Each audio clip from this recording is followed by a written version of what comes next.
อย่างพระติรัตนเกี่ยวเจ้าตั้งสามประการอันมีพระพุทธพระธรรมพระสงฆ์อันเป็นสรณะที่เปิงที่เคารพนับถืออันสูงสุดในชีวิตกราบคารวะแตบไตไวสาปารมีธรรมพระมหาเถรานุเถระ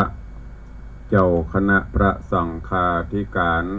ภิกขุสงฆ์สามเณรจุตนจุองค์โดยความเคารพ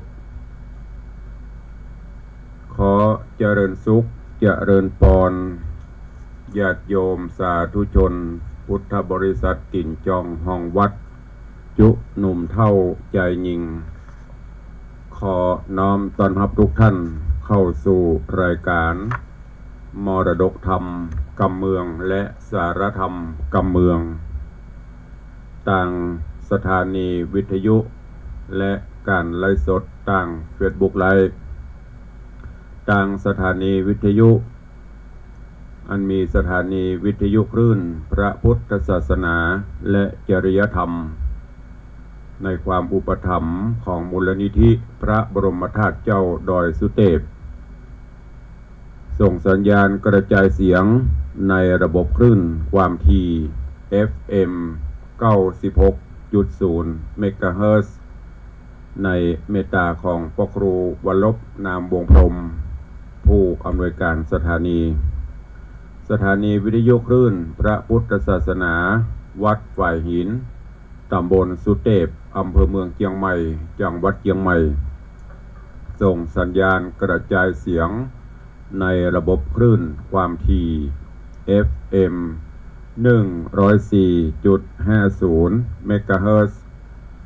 ในเมตตาบารมีของท่านอาจารย์พระครูสมุวิสุวัฒน์วรกิจโจผู้อำนวยการสถานีเจ้าอาวาสวัดฝ่ายหินตลอดจนสถานีวิทยุชุมชนและเสียงตามสายห่อกระจายข่าวตามวัดตามวาตามหมู่บ้านต่างๆพร้อมกันนี้ก็ยกมือ10 นิ้วกราบถวายการต้อนรับและเจริญพรต้อนรับ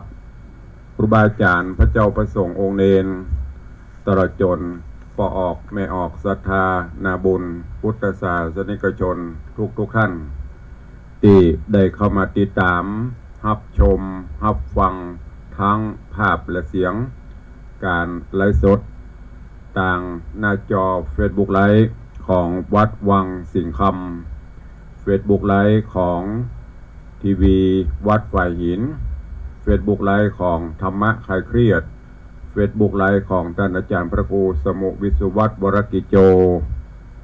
หน้าจอ Facebook ไลฟ์ของธรรมะภาคเหนือ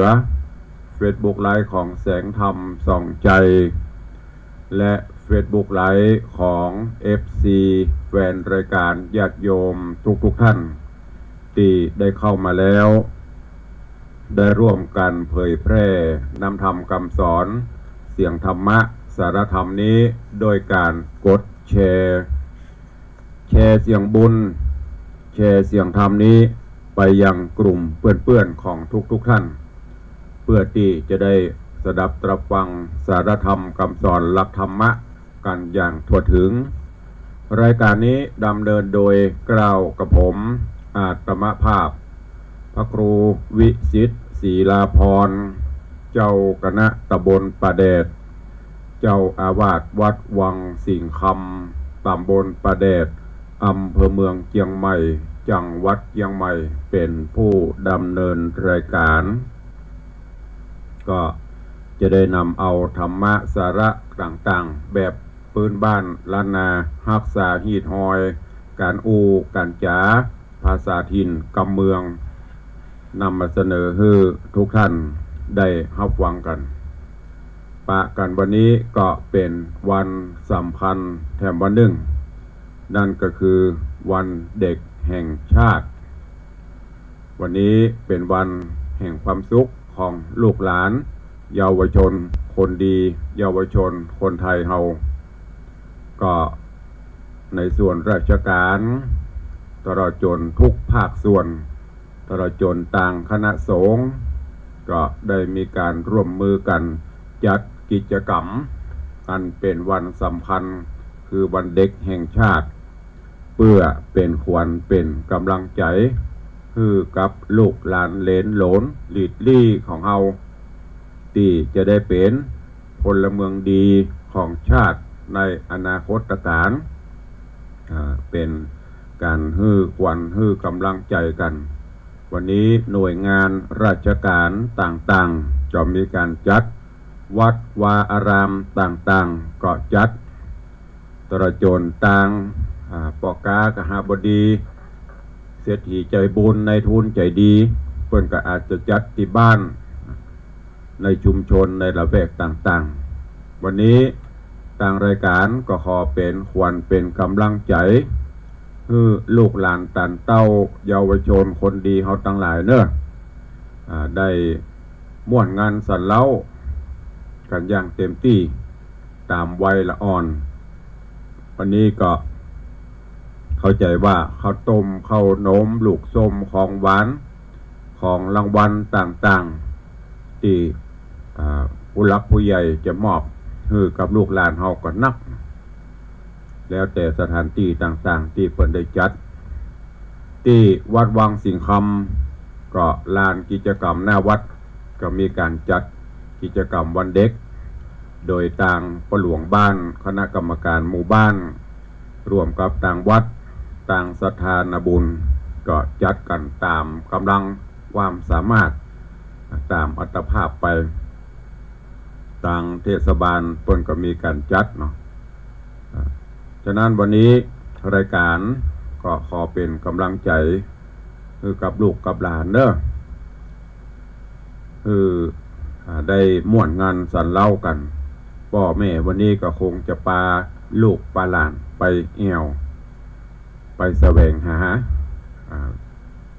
จะว่าความม่วนงานก็แม่นจะว่าไปแสวงหาความรู้ก็แม่นเพราะเพิ่นจะมีการจัดนิทรรศการจัดกิจกรรมต่างๆในหลายพื้นที่ตัวเองคำขวัญกำขวัญหรือว่ากำตีมอบหมายให้ละอ่อนได้นำไปคิดประเจกันละอ่อนทั้งวัยรุ่นหนุ่มสาวตลอดจนผู้หลักผู้ใหญ่ก็สามารถที่จะนำไปพิจารณาแล้วก็เอาไปใช้ได้ท่านนายกรัฐมนตรีเศรษฐาทวีสินนายกรัฐมนตรีเปิ้นได้ฮื้อกำขวัญมอบกำขวัญ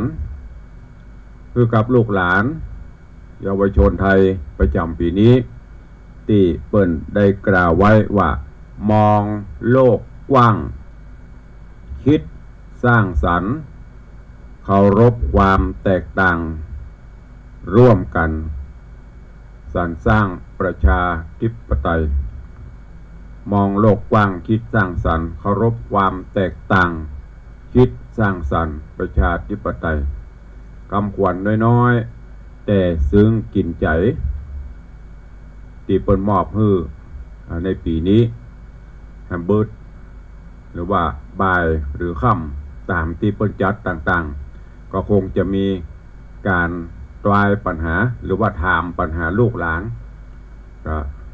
ลูกหลานที่ฟังตุลุงเนอะจำไว้แฮมเบิร์ดเอากรรมเนี่ยไปล่ารางวัลได้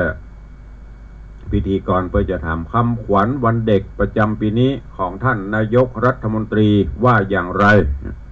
ท่องไว้จำไว้เนอะมองโลกกว้างคิดสร้างสรรค์เคารพความแตกต่างร่วมกันสร้างประชาธิปไตยจำไว้ให้ดีท่องไว้ให้ดีเนอะใครท่องได้จำได้วันนี้ลูกหลานเฮยรับรองคว้ารางวัลซ่านะ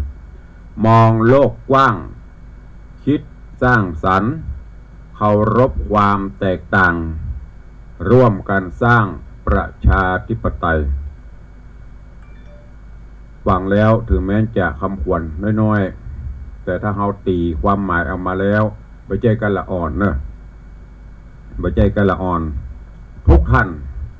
สามารถเอาไปใจไปคิดพิจารณาได้มองโลกกว้าง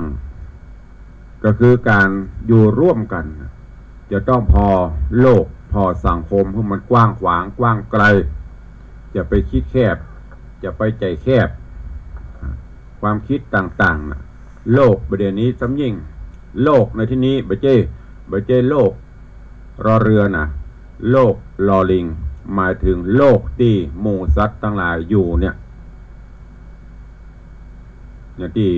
ภาษาธรรมะเป็นบาลีตุลุงจำไปได้ที่แปลมาที่ว่าสูทั้งหลายจงมาดูโลกที่แปลว่ามนุษย์คนเขาหมกมุ่นอยู่โลกนี้มันมีสปะถึงดีถึงบดีที่เฮากำลังอยู่กันเนี้ยอย่างที่ตุลุงเคยบรรยายให้ฟังบางวันเกิดบางวันเปิดผ้าออกมาก็โอ้โลกนี้อย่างมาสีวิไลบางวันตื่นมาเงาซกตกเป็นไปตามเพราะนั้นเขาก็ต้องพอโลกคือมันกว้างขวางกว้างไกลแล้วก็เอาอย่างที่ดีๆเก็บก้อนไกลเอาสิ่งที่ดีๆที่โลกนี้มีฮื้อลูกหลานก็ดีพอออกไม่ออกก็ตามเนอะคิดสร้างสรรค์คำขวัญจะมาคิดสร้างสรรค์เมื่อเรามองโลกแล้วว่ามันมีสปะสปันคระเคล้าปนกันไปก็พยายามเก็บเอาสิ่งที่ดีแล้วให้มีความคิดสร้างสรรค์พ่องจะไปมีความคิดที่ปักจมตรมปลักอยู่ล้ำไปคิดสร้างสรรค์คิดพัฒนานับตั้งแต่ในตัวของเฮาไปคิดสร้างสรรค์ตัวเฮาปรับปรุงตัวเฮาขึ้นไปสู่ครอบครัวไปสู่ระดับหมู่บ้านระดับตำบลอำเภอจังหวัดจนกระทั่งถึงประเทศชาติถึงโลกคิดสร้างสรรค์มองโลกในแง่ดีจะไปคอยจับผิดจะไปคอยเอาจุดน้อยๆที่คนอื่นอาจจะมีหรือเฮาก็มีเอาจุดด้อยมาเป็นจุดเด่นบ่มีความคิดสร้างสรรค์บางครั้งก็อาจจะการอยู่ร่วมโลกเดียวกันอย่างที่ตุลุงเคยบอกครูบาอาจารย์เคยแนะนำการอยู่ร่วมกันนั่นมันจะมีบางอย่างก็ถูกต้องแต่ไม่ถูกใจบางอย่างถูกใจแต่ไม่ถูกต้องนะอยู่ร่วมกันก็ต้องคิดสร้างสรรค์กำอูกำจาเวลาเปิ้นอู้อย่างออกไปบางครั้งมันอาจจะบ่ถูกใจแต่มันเป็นสิ่งที่ถูกต้องเฮาก็ต้องมาสร้างสรรค์แต่งว่ากรรมที่อู้ออกไปนั่นมันถูกต้องก็ควรที่จะปฏิบัติได้ก็มาคิดพินิจพิจารณาพอสร้างสรรค์โลกนี้ให้สีวิไลบางครั้งบางอย่างไปหาอย่างที่มันบ่ถูกใจกรรมเมืองเฮากรรมตีพื้นบ้านเฮาว่ามันบ่สะโอกใจก็คือว่ามันสุดๆมันบ่ถูกใจแต่มันถูกต้องเฮาก็ต้องปรับเข้าไปสร้างสรรค์ในสิ่งที่ดีสร้างสรรค์ในสิ่งที่ถูกต้องขึ้นมาประการต่อมาที่เพิ่นกล่าวว่าเคารพความแตกต่างอันเนี้ยสำคัญที่มันเดือดร้อนตึงวันนี้ก็เพราะว่าบ่เคารพความแตกต่างกันความคิดความหันมันแตกต่างกันจะคือมันเหมือนเฮาหมดมันเป็นไปบ่ได้บัดถ้าว่าอย่างเฮาหันเปิ้นประชุมสภาผู้แทนน่ะเถียงกันอู้กันแต่สุดท้ายก็ต้องยอมรับเสียงส่วนมากอันเนี้ยเพราะว่าเคารพความแตกต่างกันไผมีอย่างอู้กันไปเปิ้นพ่องเฮาพ่องแล้วก็มาใช้เอาที่มันความคิดที่มันถูกต้องที่สุดเปิ้นเอามาปฏิบัติแม้กระทั่งในสังคมในครอบครัวในบ้านในจองเขาเนี้ยซึ่งเป็นครอบครัวน้อยๆเป็นสถาบันที่ใกล้ตัวเราที่สุดสถาบันครอบครัวก็ย่อมจะมีความแตกต่างกันในด้านความคิดพ่ออาจจะคิดไปอย่างหนึ่งแม่อาจจะว่าไปแหมอย่างหนึ่งลูกอาจจะพอไปแหมอย่างหนึ่ง แต่ว่าเราก็ต้องเอามาคิดมาพิจารณาว่าป่ออูถูกต้องก่อแม่อูถูกต้องก่อลูกถูกต้องไหมบางครั้งมันถูกต้องแต่เราก็เอาที่มันถูกต้องที่สุดสามารถปฏิบัติได้อันนั้นน่ะเอามาถ้าต่างคนต่างไปยอมฟังความคิดหันกันแตกพังทลายไม่ต้องไปซ้อหาละสามัคคีกลมเกลียวน่ะทิ้งฟังกำแฮกับเนี้ยมึงฟังกำกูก็ไปเนี้ยแตกแยกกันไปสังคมกับฟอนเฟะความหายนะก็จะเข้ามาแทนเพราะฉะนั้นเพราะว่าเคารพความแตกต่างอย่างเขาจะหันเปิ้นอูจากันนะคนนั้นเสนออย่างนั้นคนนี้เสนออย่างนี้คือต่างคนต่างความคิดบัดถ้าไปพอระดับประเทศอ่ะกับบ้านเขานี่ได้อย่างอูอีพ่อก็อูไปเลย อีแม่ก็ว่าไปเลยแต่ถ้าเขาคิดตีเตือนแยกแยะเพื่อมันทองแกะทองแก่นแล้วเขาจะหันว่ามันเป็นจะอีลูกที่ไอ้อู้ก็ถูกที่ป้อมันว่าก็ดิ้งมาใส่เอามันแตกต่างกันได้แต่เขาเอามาปฏิบัติเอาที่มันดีที่สุดเพราะเคารพความแตกต่างร่วมกันสร้างประชาธิปไตยประชาธิปไตยประเดี๋ยวนี้อย่างที่เขาว่านะประชาธิปไตยเต็มใบประชาธิปไตยเกินใบประชาธิปไตยหรืออัตตาธิปไตยธิปไตยต่างๆเนี่ยถ้าอัตตาธิปไตยนี่บ่ค่อยดีเอาตนเป็นใหญ่ต้องเอาธรรมาธิปไตยเป็นหลักจะดีถ้าธรรมาธิปไตยนี่สามารถเข้าได้หมดประชาธิปไตยก็เกิดขึ้นก็คือมีธรรมะเอาธรรมะมาเป็นข้อคิดถ้าเอาอัตตาธิปไตยคือเอาตัวตนเป็นใหญ่คิดจะไปมาเหลือฮะนะนี่จะไปเหลือป้อคิดนะป้อคิดเกิดก่อนนะคิดนะอันนี้อีนี้ใช้ไม่ได้บางครั้งละอ่อนเดี๋ยวมันหูมันหันโลกทั้งโลกอยู่บนปลายนิ้วอย่างข้อมูลต่างๆมันหูมันหันเขาอาจจะบัตันก็ต้องยอมรับเขาพ้องว่าที่เขามามาจากความคิดความหันเนี่ยมันเป็นประชาธิปไตยคือเอาเสียงส่วนใหญ่เสียงส่วนมากเปิ้นหันคล้อยตามเขาก็ต้องปฏิบัติแม้กระทั่งในหมู่บ้านเวลาป่อหลวงประชุมป่อแก่ประชุมหรือในวัดในวาตู้เจ้าหลวงพ้นห้องประชุมก็ต่างคนก็ต่างเสนอความคิดความหันต่างกันไปเสนอได้แต่แล้วก็ต้องมารวมยอดยอมรับความคิดหันต่างๆอันนี้ว่าประชาธิปไตยแต่ถ้าอัตตาธิปไตย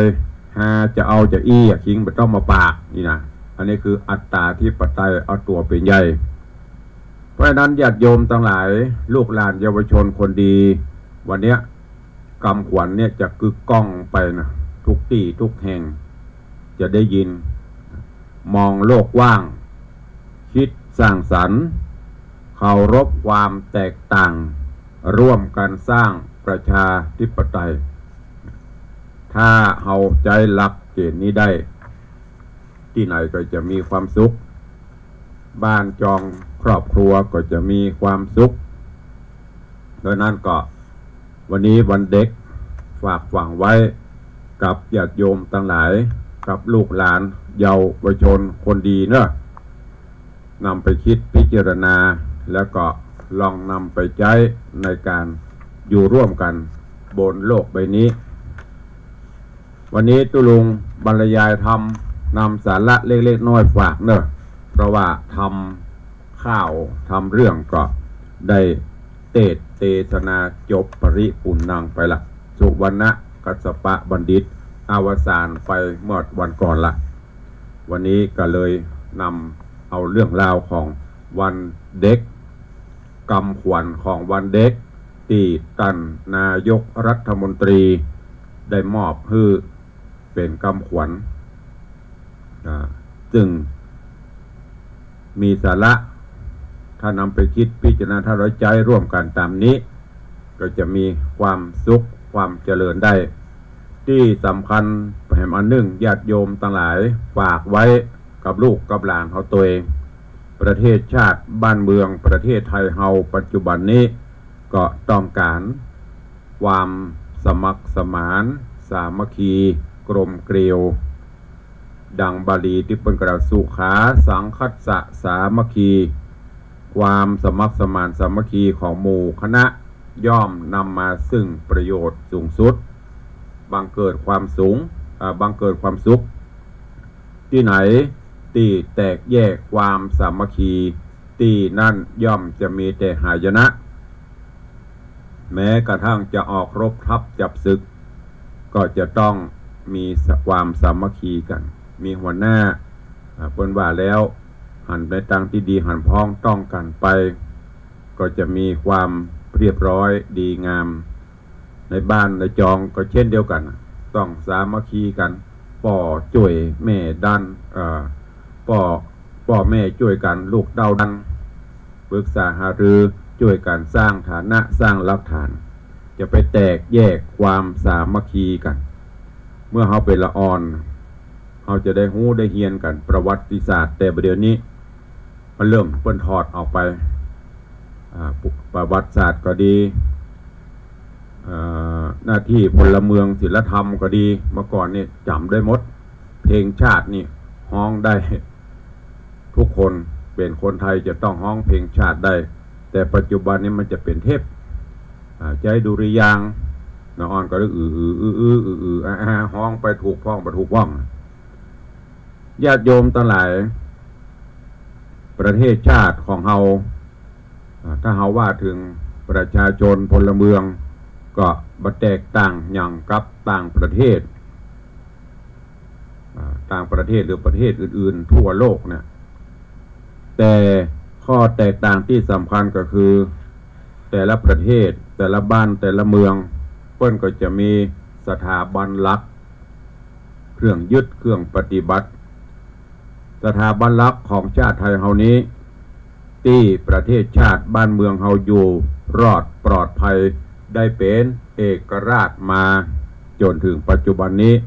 ก็เพราะเฮามีเสาหลักหรือที่เปิ้นฮ้องว่าสถาบันหลักที่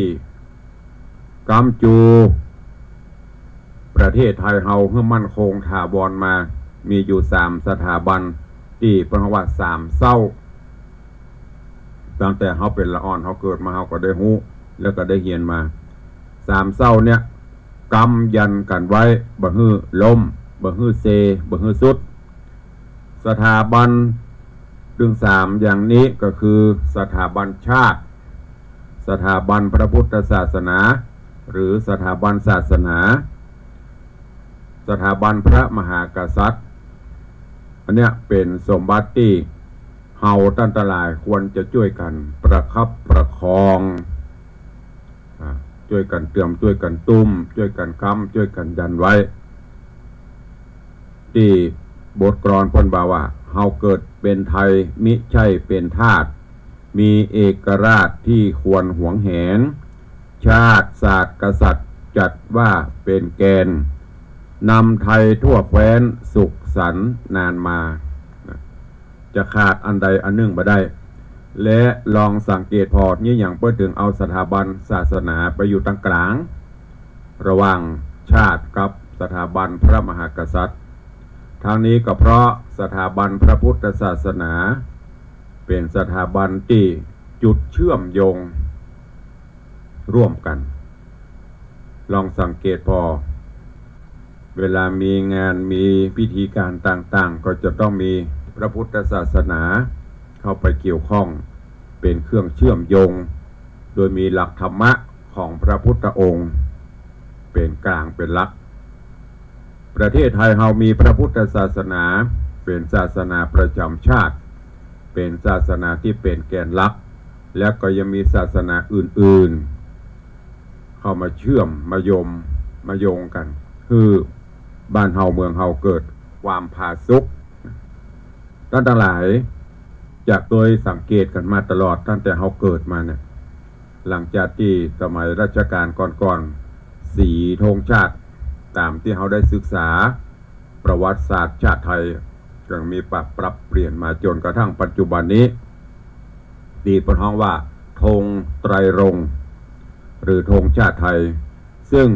มี3 สีอันนี้เอามาย้ำเพื่อฟังเนาะมี3 สีละอ่อนประเด็นนี้จะบ่ค่อยฮู้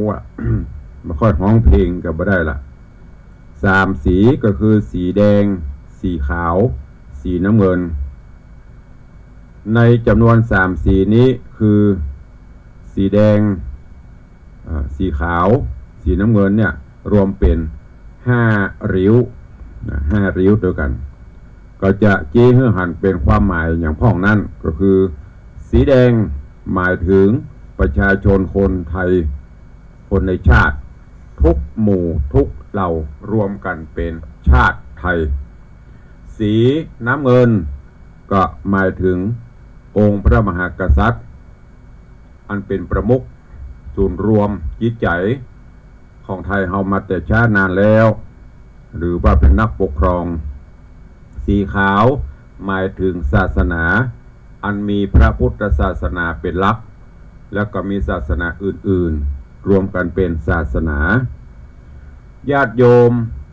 ลูกหลานเยาวชนคนดีทั้งหลายยามใดที่สีแดงกับสีน้ำเงินคือประชาชนแล้วก็พระมหากษัตริย์หรือนักปกครองเกิดความขัดแย้งแตกสามัคคีความคิดความหันบะลงรอยกันบะยอมรับความคิดความหันกันเกิดข้อพิพาทร้าวฉานขึ้นในสังคมประเทศชาติก็จะได้อาศัยสีขาวอย่างที่ตุลวงบอกไปแต่แก่สีขาวก็คือศาสนาเข้ามาประคับประคองแล้วก็ฉาบเชื่อมประสานรอยร้าวนั้นคือเกิดเป็นปึกเป็นแผ่นแน่นหนาสามัคคีกันกลมเกลียวกันดังที่เปิ้นประพันธ์ไว้ว่าไตรรงค์ธงไทยสะบัดพริ้ว5 ริ้วสีแดงน้ำเงินขาวดังดวงเดือนลอยเด่นในหมู่ดาวเป็นมิ่งขวัญของชาวประชาไทยน้ำเงินคือสีประจำชาติขาวคือพุทธศาสตร์อันผ่องใสสีแดงคือเลือดของชาวไทยจงเทิดไตรรงค์ไว้ตลอดกาลเอาเป็นละอ่อนได้โอ้ไตรรงค์ธงไทยปลิวสวัยสวยงามสง่า จำได้พ้องแต่ถ้าถึงห้องจบจำไม่ได้ละ60 กว่าปีแล้วลืมไปพ้องละแต่ปอเนี่ยแต่ก่อนเป็นนักเรียนเปิ้ลจะหื้อท่องหรอสีแดงหมายถึงชาติสีขาวศาสนาน้ำเงินหมายว่าพระมหากษัตริย์ไทยรอมเรียนนี่มันจำละมันไอ้จี้จู่เจ๊เจภาษาโมโหไปละเพราะนั้นวันนี้วันเด็กตุลุงก็เลยเอาเรื่องราววันนี้มานำเสนอมามาจ่าฮือญาติโยมทั้งหลายเป็นเกร็ดความรู้สาระธรรมเล็กๆน้อยๆเนอะลองนำไปคิดพิจารณาร่วมกันสรรสร้างประเทศชาติบ้านเมืองเฮาคือมีความสงบสุขร่มเย็นอย่างที่ย้ำแห่งคำขวัญวันเนี้ยที่เปิดมอบเพื่อมองโลกกว้างอยู่ร่วมกันก็มองโลกกว้างไว้ก่อนบางครั้งก็คือรู้จักอภัยซึ่งกันและกันถ้าบ่รู้จักคืออภัยผิดแล้วบ่ต้องไปเสาะหาอย่างละอภัยทานอภัยธรรมเนี่ยสำคัญที่สุดจะไปโขดไปเกลียดกันที่สำคัญก็เอาศีลธรรมน้อมนำมาคิดพิจารณาจะไปเป็นตกเป็นค่าของสื่อโซเชียลนักลำไปลูกหลานตื่นวันนี้โอ้ตื่นเจ้ามากาขำมากาบ่ายกาหนังตำจอกตำเจงบัญญังอะข่วยกันหน้าจอโทรศัพท์ถ้าข่วยหาอันดีๆเหมือนไก่แต่เหมือนนั้นเปิ้นข่วยหาเพชรหาพลอยอย่างเปิ้นไปร่อนหาเพชรหาพลอยหาทองอันนั้นก็ดิ้งเอาตะหิงเอาสวิงเอาอย่างไปห่อนตามแร่ตามต่างไซเอาแร่ทองคำแร่เพชรแร่พลอยอันนั้นดีเหมือนอย่างเขาเสาะหาสิ่งที่ดีๆนะแต่ถ้าไปร่อนเอามาอย่างหูผีเบาฮับเอามดอันดีๆบ่เอา มันก็เดือดร้อนตั้งแต่พ่อตั้งแม่ครอบครัวนำมาซึ่งความเสื่อมเสียมาสู่จื่อมาสู่วงตระกูลเนอะตุลุงขอฝากลูกหลานเยาวชนคนดีเขาทั้งหลายตัวเองมันห่ำมันเฮียนมันศึกษาหาวิชาความรู้คือมันนักมีความคิดความสร้างสรรค์ที่ดีคิดเอาสิ่งที่เป็นประโยชน์นำมาซึ่งชื่อเสียงเกียรติยศมาสู่ครอบครัวสู่พ่อสู่แม่ลูกเต้าดีก็สื่อถึงพ่อถึงแม่ก็จะมีหน้ามีตาเนี่ยฝากไว้กับทุกท่านโดยร่วมกันสรรสร้างประเทศชาติบ้านเมืองเฮาเจริญการกุ้งรุ่งเรืองไปมีศีลมีธรรมน้อมนำเอาหลักศีลหลักธรรมของพระภูมิพระภาคเจ้าหรือหลักศาสนาต่างๆที่ท่านทั้งหลายเคารพนับถืออันเป็นแก่นของศาสนาเนอะจะเอากระเปลือกกระพีเอามาใจน้ำใจเอาแก่นทุกศาสนาก็สอนให้เป็นคนดีแต่พระพุทธศาสนาเฮานี้เป็นศาสนาที่เจ้าโลกได้คือการยอมรับเพราะเข้าได้ทุกสถานการณ์อันนี้ฝากไว้กับญาติโยมทั้งหลายมาถึงพ่อแม่ก็เช่นเดียวกันการเลี้ยงลูกเลี้ยงเต้าเนอะเปรียบเทียบสมัยก่อนกับปัจจุบันนี้มันก็จะแตกต่างกันไปอย่างที่คำขวัญมองโลกกว้างนั่นนะเอาจะเลี้ยงลูกแบบโบราณล้านนาแบบอดีตเนอะก็เปลี่ยนไปบ่ได้จะเอาใหม่สุดๆก็บ่ดีเพราะฉะนั้นใหม่ก็เอาเก่าก็จะไปละกรรมโบราณพูดถึงว่ารักวัวให้ผูกรักลูกให้ตีกรรมนี้ประเดี๋ยวนี้บอกให้ได้ยินละบอกให้ได้ยินแล้วกับเอาบอกให้มีไผ่ปฏิบัติละอย่างตุลุงเคยนำมาอู้จากคราวครั้งก่อนสมัยเมื่อก่อนนี้รุ่นเฮาที่อายุ40-50นี้มีไผ่ที่บโดนไม้เร็วมามีไผ่ที่บโดนไม้เซ่ยังเป็นนักเรียนแต่ก่อนนี่ เปิ้นจะมีไอ้ปากกาไว้บอร์ดอย่างเดียวโลก แต่ก่อนช็อกเขียนกระดานดำลาบลานั่งเอารับกาคูเอาแปรงโลกกระดานขว้าง โดนหัวพ่องโดนกิ้วพ่องเอาต้องไปพอจุดประสงค์ของครู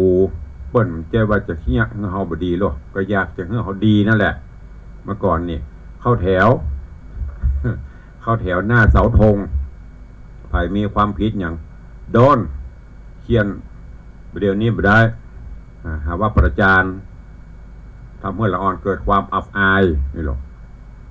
แต่เรามาเปรียบเทียบพอการสอนลูกสอนเต้าเมื่อก่อนกับเดียวถึงแม้มันจะแตกต่างกันถ้าลูกหลานมันหูจักคิดก็ดีตรงกันข้ามมันกลับมาเป็นการเอาใจมันหูจักแยกแยะผิดชอบชั่วดีเพราะนั้นก็ต้องมีพ่องเด้อเขียนตีไม่ใช่เขียนเอาจนตายหรอกเขียนเพื่อให้เป็นดีนะโบราณเพื่อถึงเปรียบเปิ้นมาเปรียบไว้หรอกว่าหักงัวคือผูกคือมัดหักลูกคือเขียนคือตีตบตีหม้อที่เปิ้นปั้นน่ะมันงามมาดีกับพ่ออย่างที่ไหนมันปูดที่ไหนมันเบ้ามันแหวงเปิ้นก็ตบแต่งให้มันดีมันงามเอาไปบ่มไปเผาโอ้ใจไฟความเร็วความแรงสูงอุณหภูมิสูงกว่ามันจะออกมางามลูกเต้าเฮาก็เหมือนเดียวกันเมาไปพเนาพนอเอาอกเอาใจนักลำไปเฮาก็ตุกใจนักเนอะตุลุงเคยเคยฝากไว้ไผ่ผู้ใดใครฮื้อสุขใจเมื่อแก่เมื่อเฒ่าก็ฮื้อเลี้ยงลูกเลี้ยงเต้าเอาแบบบะเก่าพ่องก็คือตบตีเคียนตีพ่องตบแต่งพ่องถ้าหากว่าใครตุกใจเมื่อแก่เมื่อเฒ่าก็เอาเตอะ จะได้ตุลุงพเนาพนอกันเอาเตอะตั้งแต่ห้องลุกบรรลุกไปลุกไอ้เฮยพี่เฮยไปห้องเฮียนปอกมาตาควักขี้หูขี้ตามาไปพอมันนั่งก็จะแปรงฟันตากันยังมืนต้องเอาแปรงฟันสุกปาก แปลงฟันฮือเสร็จเอามา7 ตัว 7 ตัวปอพอกแป้งพุกอย่างเสร็จมานั่งโต๊ะกินข้าวเอาข้าวเอาน้ำพนอมาป้อนเสร็จเรียบร้อยเอาเสื้อเอาผ้ามานุ่งซุปเกิบฮือไปขึ้นรถไปโรงเรียนมันแทบจะบ่ได้เตียวดินน่ะมันก็เลยบอกว่าจะงี้อย่างพ่องแถมน้อยมันก็ปิกมาขี่คอเขานั่นน่ะเพราะเฮาบ่ได้หูบ่ได้ชี้แนะสอนพ่องนุ่งผ้ามันตัวใหญ่ละรุ่นเฮาเขานี่นะอีป่อยแม่เนาะ50-60มานี่นะแต่ก่อนนี่อีแม่ลูกไม่ยิงก็ต้องลุกเข้าไฟเพราะเฮาว่าไปทำฮัดหุงข้าวหุงแกงตั้งแต่เสน่ห์ปลายจวักเนี่ยกินเนี่ยว่าจ้างมดไปเดี๋ยวจ้างกระต้มไข่กระต้มมาม่า เนี่ยกินก็ไปจ้างแกงอีแม่เพิ่นสอนตู้ลูกก่อนเพิ่นจำแล้วนะแกงจีนใส่ข่าแกงป่าใส่เจ้าไข่คำเมืองเพิ่นบอกไว้นี่อย่างเพิ่นถึงใส่เพิ่นดับข้าวดับเพิ่มรสชาติเดี๋ยวนี้มันจ้างให้ซักอย่างเพราะเฮาก็บ่โตดอ่อนนะโตดปอดโตดแม่ตัวเองบ่ชี้บ่แนะบ่สอนเขามันสอนบ่ได้นะตู้ลูกบ่เดียวเอาเมื่อพ่อแม่ยังสอนบ่ได้แล้วไผจะสอนล่ะการเคี่ยนการตีก็เหมือนกันก็เคี่ยนพ่องชี้แนะชี้นำพ่องแต่ก่อนนี่โดนยิกขาพ่องเพราะนั้นวันนี้วันเด็กตุลุงก็เลยนำเอาเรื่องราวเหล่านี้มาเสนอมามาจาเป็นสัพเพเหระเนาะสาระเขาคิดเล็กๆน้อยๆการเลี้ยงดูลูกก็เหมือนกันหรือว่าการต่างๆเด้อไซเอาคนเดียวเตอะวันนี้สัพเพเหระแล้วลองไปคิดว่าถ้ามันดีเราลองปรับเปลี่ยนวิธีการเลี้ยงลูกเลี้ยงเต้าพะโลเพราะว่ามีภัยยุทธ์ด้วยเขาว่าเฮาเนี่ยภัยบรรทุกใจด้วยเฮาอะการเข้าโรงห้ามโรงเรียนก็เหมือนกันโรงเรียนประชาบาลตำบ้านเฮาก็มีบัดเฮาไปเคลือบกันบัดเดียวโรงเรียนบ้านนอกยุบเป็นลายเป็นตี้ลูกไอ้แก้วไอ้คำปีมาตาสีตาสาบอกว่าปากปั่นกันโคนเอาไปเข้าเวียงดิ้งบ่เจ้บ่ดีมากแต่ว่าเฮาต้องไปพอว่าอัตภาพ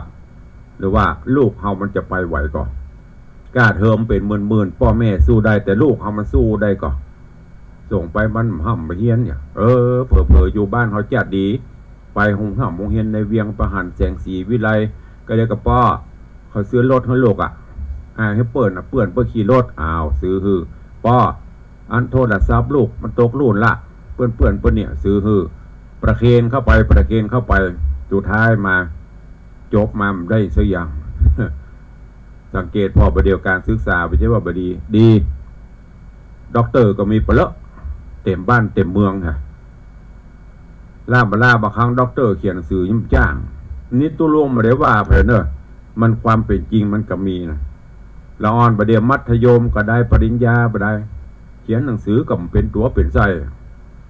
เราต้องมาปรับปรุงเปลี่ยนเนอะอันนี้ฝากไว้วันนี้ตัวเวลาก็โว้ย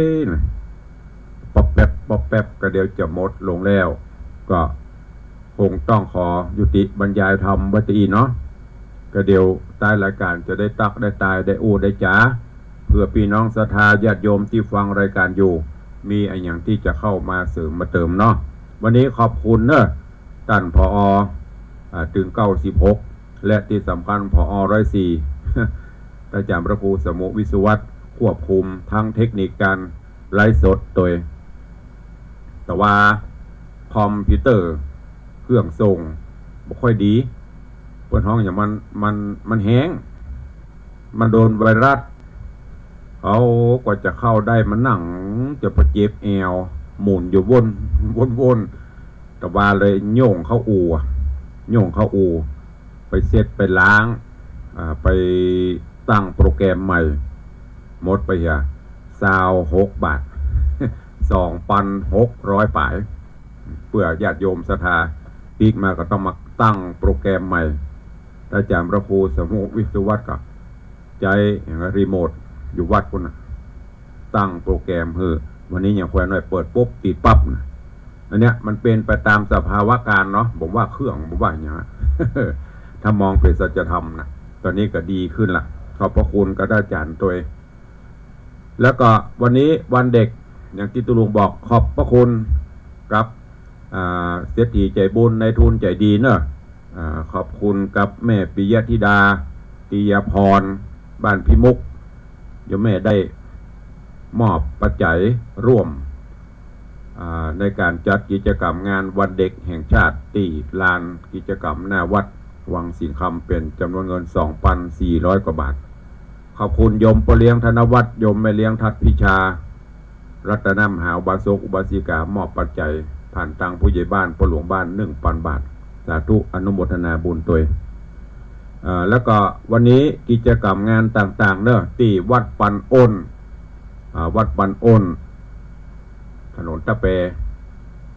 ก็จะมีงานทำบุญอายุวัฒนมงคลงานทำบุญสืบชะตาหลวงของวัดก็นำเอิญเชิญชวนญาติโยมศรัทธาเนอะไปร่วมงานบุญกุศลสืบโพธิชะตาท่านจำพระครูอมรธรรมทัต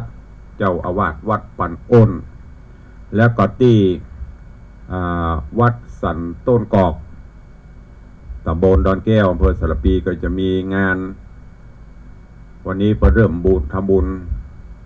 ภาคค่ำจะมีพิธีเจริญพระพุทธมนต์สวดมนต์ตั้งลำสวดมนต์ตันงานป่วยหลวงเริ่มกันขึ้นแล้วเดือนนี้มาทึดๆเนอะเดือน4เดือน5เดือน6เดือน7ปุ่นไปถึงเดือน8ก็หลังปีใหม่บ่ม่วนละมันฮ้อนแต่ก็จะเป็นฟ้าเป็นฝนและเดือน8นะนั่นก็เชิญชวนทุกท่านตัวแล้วก็ที่งานพระราชทานเพลิงศพหรือว่าออกเมนพระราชทานเพลิงศพหลวงปู่พระครูอุปถัมภ์ศาสนคุณอดีตเจ้าวาดวัดป่าแพ่งก็เริ่มตั้งแต่วันที่15ใกล้เข้ามาละตอนนี้เพิ่งก็เริ่มจัดเตรียมความพร้อมเตรียมสถานที่ต่างๆตั้งเมนผาศาสตร์แก้ววิมานคำนกหัดสดิลิงตัวใหญ่ตัวหลวงที่ลานกลางสนามโรงเรียนวัดป่าแพ่งก็จะเริ่มบุญงานทำบุญตั้งแต่วันที่15เป็นต้นไปเนอะไปสิ้นสุดท้ายวันที่21วันที่21จะมีพิธีพระราชทานเพลิงศพแล้วก็เผาจริงในเวลาประมาณ2 ทุ่มน้ำเอิญเชิญชวนทุกท่านเนอะไปร่วมงานใครจะเป็นเจ้าภาพสังฆทานใครจะนำโฮงทานอย่างไปเลี้ยงไปถวายเพลก็ติดต่อแจ้งความจำนงได้ที่วัดป่าแพ่งตำบลจังม่อยอำเภอเมืองจังหวัดเชียงใหม่ใกล้กับกาดคำเที่ยงก็ประชาสัมพันธ์ให้ทุกท่านตัวขออนุญาตไปตักตายทางบ้านเนาะทางบ้านทางจองวันนี้ญาติโยมศรัทธา FC ก็เข้ามากันหลวงหลายก็เดี๋ยวก็จะไปทางบ้านไปทางหน้าจอให้ก่อนเนาะ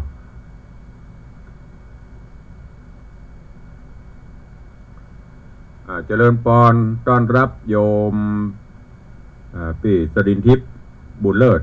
กราบไหว้สาเจ้าสาธุเจริญปอนโยมแม่สุปรณีรูมากราบไหว้สาเจ้าเจริญปอนโยมซอนจันซอน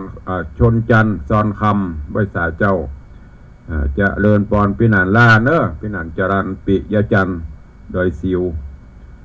เจริญปอนพินานอิสมเตปินสาธุไหว้สาปรมีธรรมเจริญปอนเนอะเจริญปอนคุณโยมจันสายแปลงหลวงเจริญปอนโยมชิดชบาเจริญปอนคุณโยมเกษณีใจเทพไหว้สาเจ้าวันนี้วันเด็กอนุโมทนาสาธุอยากหันเด็กในวันนี้เป็นคนดีมีความคิดก็แม่นะกูค้นนะอยากจะหันเป็นคนดีหมดแต่ถ้ามันดีก็อย่างที่ลุงบอกเมื่อกี้ต้องตกแต่งห้องมันดีขึ้นเนาะช่วยกันคนละไม้คนละมือนะพี่เนอะเจริญปอนคุณโยมอรพินใจทิกรกราบไหว้สาเจ้าโยมปีชิชบาบอกว่าฟังอยู่เจ้าชัดเจนดีเจ้าฟังทางใดทางสถานีกะถ้าทางโทรศัพท์ไม่มีปัญหาทาง Facebook ไม่มีปัญหาเพราะมันไปได้ทั่วโลกแต่ถ้าทางสถานีก็แจ้งมากำเนิดตุปีวริศกำลังรับชมอยู่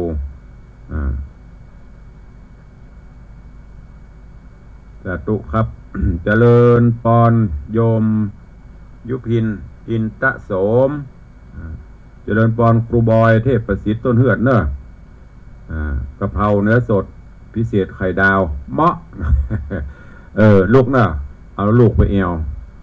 ก็ว่าป่อไปเอวบัวเจริญปอนโยมประพักเนอโยมประพักกราบนมัสการเจ้ากลับมาแล้วเจ้าเอาบุญมาฝากสาธุเนอเปิ้นไปไหว้ไปสาสังเวชนียสถานที่ประเทศอินเดียประเทศเนปาล ปีกมาละเอาบุญมาตัวแล้วก็เอาของฝากมาตัวเนอประพักเนอดีใจตัวปีกถึงบ้านถึงจองโดยสวัสดิภาพพร้อมคณะเจริญพรยายเพลินเพื่อนเกษตรกราบไหว้สาเจ้าสาธุเจริญพรเด็กหญิงปราณีพยัคฆ์ไคหพลกราบไหว้สาเจ้าตุลุง สาธุนำเมเนอโยมแม่ปราณีพยัคฆ์ไคหพลเจริญพรโยมกฤษณาวิเชียนสาธุเจ้าเจริญพรนางสาวจันดีวิสุทธินันท์กราบไหว้สาธุฮับเบิร์ตจะแวะไปนะแม่เนอถ้าฟังอยู่ฮับเบิร์ตจะแวะวันนี้มีศาสนกิจที่ลงขอดอำเภอพร้าวไปงานทำบุญอายุวัฒนมงคลครบรอบ70 ปีของโยมแม่ท่านจันทร์พระครูประหลัดสุวัฒนวุฒิคุณอาจารย์พระครูประหลัดวิเชียรที่ลงขอดเป้าอาจจะแวะเข้าสกรรมเนอะแวะกำไปกับแวะกำมามถ้าแวะกำไปเนี่ย ถ้าว่ากำมาขี้ค้านยูเทิร์นรถเจ้าอย่างฮือกับเกียมไว้เนอะบุญจะออกวัดไปประมาณสัก7 โมงป่ายเนี่ยเพื่อไปพูดกับ8 โมงป่ายเพื่อทำพิธี9 โมงจะไปเป้าเนอะนางสาวจันดีแม่จันดีเจ้าอย่างฮือเกียมไว้เนอะบุญนะมีการมาเอาของเปิ้ลป้าบอยอย่างมาฮือพ่อง มันมีอย่างฮือถ้ากลางภาษามีแกงโห่อุแต่พ่องเล่นพ่องนะแม่เนอะบุญจะแวะเยี่ยมเจริญปอนโยมเพชรแล้วก็โยมสุพณีสาธุเจ้าเจริญปอนเนอะนี่เป็นต่างหน้าจอ Facebook ไลฟ์ก็เดี๋ยวถ้ามันขาดตกบกพร่องจะได้ตุลุงจะย้อนไปดูไปตักไปปลายคำเนาะใครจะร่วมกิจกรรมวันเด็กของวัดวังสีคำของสถาวัดวังสีคำที่ลานกิจกรรมหน้าวัดวันนี้ยังสามารถร่วมได้อยู่เนอะสามารถร่วมจะเป็นอย่างก็ได้หรือตุลุงไปซื้อกำเตอก็ส่งมาได้จะจัดการให้วันนี้ถึงแม้ตุลุงไม่ได้อยู่แต่กับพ่อหลวงเขาเป็นอยู่มอบตะวานี้นมมาม่าอย่างหุสปะสปันที่มีขนตึงเทศบาลตึงหมู่บ้านนะวันนี้เพื่อจะมีกิจกรรมกันใครจะร่วมตัวก็ได้เนอะตามกุศลและเจตนาศรัทธาอย่างที่บอกเมื่อกี้ โยมแม่ปิยธิดาเป็นเจ้าภาพอะไรอย่างก็รถหีบไปซื้อมาให้เรียบร้อยละคำหน่อยนี่สบายปีนี้ตารถหีบเดี๋ยวปีหน้าจะตารถเบนซ์ให้ตุลุงนี่หรอ แล้วก็แสดงขอสู่มาอภัยเนอะคุณแม่อุ้ยหมอนขมูลแม่อุ้ยหมอนขมูลใช้เลิศกะได้รับแจ้งจากโยมปี้วิดองรักเฉิดฟ้อนมีล้านนาจบแม่อุ้ยขมูลใช้เลิศวันนี้มนตุลุงไปได้ไปโปรดเมตตาสากรรมต้องขอประทานอภัยสู่มาอภัยช่วงนั้นแม่ห้องสอนปิ๊กมาตัวเองอากาศก็เปลี่ยนแปลงหลายที่ไหนฮะมาบ้านขวดเด้งกับบ้านอย่างตังปะตานี่เด็กเพิ่นกับมานิมนต์ตุลุงก็ไม่ได้ไปบ้านแม่ขาน้อยก็ไม่ได้ไปเพราะช่วงนั้นมันเป็นยึกต่างขาละธรรมบะโดยเฉพาะแม่อุ้ยมอนขมูลเพิ่นกับมากินบะตานตัวเองแล้วก็บอกโหตัวว่าเป็นแม่อุ้ยมอนขมูล เพิ่นนิมนต์แม่ผมตายครับก็เลยบอกให้เพิ่นไปตามความเป็นจริงเนอะไม่ได้ลบได้หลีกอย่างเนอะถ้าตัวลงอยู่สุขสบายไปหมดไม่มีปัญหาแต่ตอนนี้ก็ดีขึ้นละในช่วงนั้นมันไปบ่ไหวก็ต้องขอถูกมาอภัยต้องรักษาธาตุขันตัวเองก็ขอแสดงความเสียใจตัวเนอะแล้วก็ขอดวงวิญญาณแม่อุ้ยมอนขมูลเฉลิศสู่สุคติภพตัว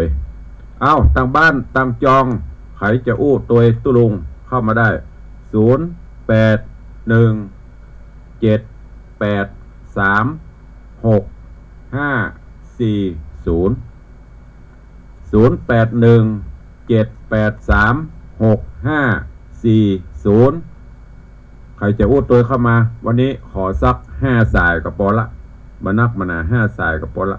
โอ้ยินดีต้อนรับโยมปอเลี้ยงสุรพงษ์บุญ5เด็กชายสุรพงษ์ วันนี้ไปวัดเดะที่ไหนพ่องไปซ่อมมาม่าเนอะ กราบไหว้สาครับสาธุเจริญปอนเนอะท่านรองวันเพนวันนี้ไปวันเด็กมีที่เอาไปบริจาคเอามาเพนเนอะถ้ามันมีนักนะตังสุเทพก็มีนักแล้วก็เอามาตังประแดดเพื่อนผมมาละนางสาวจันดีสายที่1มันบัดจานเนอะตอนเช้าเนี่ยมันต้องแวะตอนบ่ายนั่นแหละค่ะนี่อย่างเช้าเนี่ยเป็นตอนบ่ายดูเทนน้อยเดียวจ้ะได้เขาว่านั่งฟังเลยปิ๊กมาเข้าบ้านของเขาปิ๊กลงไปได้เลยบุจะแวะเดียวบ่แวะก็จะว่าหมอไปบ่แวะหาแม่บ่จะเอาอย่างแม่ว่าเล่นบ่ได้จะไปแวะเอวหาไปดูหัวเข่าไปได้พ่องนี่บ่ได้ถ้ามันบ่ดีก็อย่าค้อนไปตัวตุบมันดีขึ้นน่ะแวะขาปิ๊กได้ปิ๊กมาก็จะมาวัดปันโอนวันนี้วันค่ำคืนหุ่งลูกขึ้นไปเมืองเปล่าความจริงพระนิมนต์เวลาเดียวกันวัดปันโอนก็นิมนต์เมื่อไงตะปูนก็นิมนต์ก็ต้องทำใจไปปูนเสร็จกับปิ๊กมามุทิตาวัดปันโอนช่วงมะค่ำมาเบิดกับวันเด็กหน้าวัดโดยแล้วก็ไปสวดมนต์วัดสันตุกอกมนต์ตันอย่าพองเตือตันในบัตรวัน10 โมงสาธุนะแม่เนอะเริ่มปอนสาธุสายที่2เจริญปอนไว้ชายเจ้านะชาวจันทร์คำวันนี้เด็กหญิงจันทร์คำจะไปวัดเดะที่ไหนพ่องไปซ้อมร้องเพลงบ่จำได้ก็คำขวัญวันเด็กวันเนี้ยเด็กหญิงจันทร์คำว่าไหนคำขวัญนายกว่าไหนพ่องที่ตุลุงว่าไหนแกจำก่อนบัดได้ซะแล้วบัดได้ละบัดได้ของขวัญละบัดเด็กหญิงจันทร์คำจำบัดได้ละมองโลกกว้างคิดสร้างสรรค์เคารพความแตกต่างร่วมกันสร้างประชาธิปไตยจำมาเนอะเด็กหญิงจันทร์คำเนอะ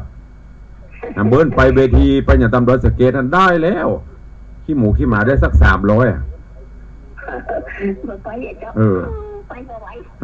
อู้เล่นบ่ได้ขอบคุณอุ้ยมอนเนอะเจริญพรสาธุเจ้าว่าเลี้ยงบอกว่าขอบคุณหลายๆที่อวยพรฮื้ออีบ่ลุกได้เตียวได้แต่ยังไม่เต็ม100เตื้อ 90% ละแถมหน่อยโหล่นละสิแม่เดี๋ยวก็มีหรอกมีก็เต็ม100ได้เนาะกำลังตอมแถมหน่อยเต็ม100ละแถมหน่อยเดียวสาธุเนอะโอ้ยเนอะอยู่ดีมีทุกติ๊กบอกไปเรียกจะอวยพรทุกพวกกับว่าแหละวันที่17นี่ขอได้ยังวันที่1เด้อทุกคนบอกเอาเถอะรางวัลขออยู่สุขสบายบวยๆเถอะเดี๋ยวรางวัลก็ตัวมาขอไปเรียกแล้วกันไปเรียกแล้วกันเอาว่าอวยพรบัดขวางละเอาว่าสุดนั่นน่ะ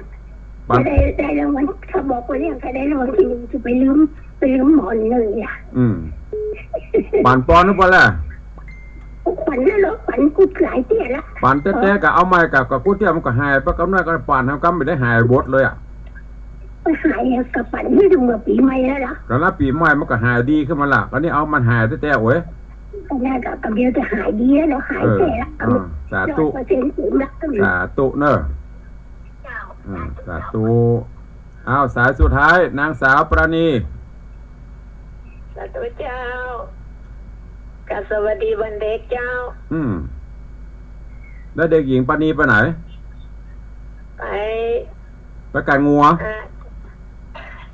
เด็กหญิงปานีไปการงัวกันที่วันเสาร์เจ้าจะไปไกลไปเสาะพอเนอะเอาแก่นมังน่ะจะมีแล้ววะมูนะจะมีลูกแง่ถ้ามันมีก็ซื้อมาก็ไปหาไม่จันดีไปเนอะก็อู้แล้วพอดึกฟังกันหรอไม่จันดีจะหายแล้วก็บ่หล่นหลับละก็ต้องหายบ้านสามารถนี่เพิ่นกับพาบ่หล่นแลบๆแล้วแป๊ก โอ้ดีใจตัว พ่อเลี้ยงเป็นจะหายอยู่ หายแล้วเมินหายแล้วเนาะเอาแล้วก็โอ้กับFCพ่องกาพ่อเลี้ยงบ่ได้เต้อได้น้อยก็ได้เดี๋ยวผูกจะบอกให้น้อยเนอเอาสาธุเวลาหมดแล้วเด้อจบดีอยู่ดีมีสุขนะสาธุ FC ตั้งบ้านมัลติมีเดีย3 คนวันนี้ 3 สถาบัน3 ครอบครัววันนี้มีแม่จันดีแม่มอนจันคำมีแม่ประณีสถาบัน3 สถาบันพระพุทธพระธรรมพระสงฆ์3 คนฝั่งตุลุงตั้งบ้าน ขอบคุณบุญรักษาเอาละเวลาหมดเวลาขอนำรายการจากทุกท่านไปก่อนปะกันใหม่ในวันว่าง อยู่ดีมีสุขมากันจุตนจุองจุผู้จุคนเนอ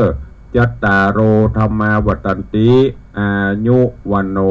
สุขังปะลา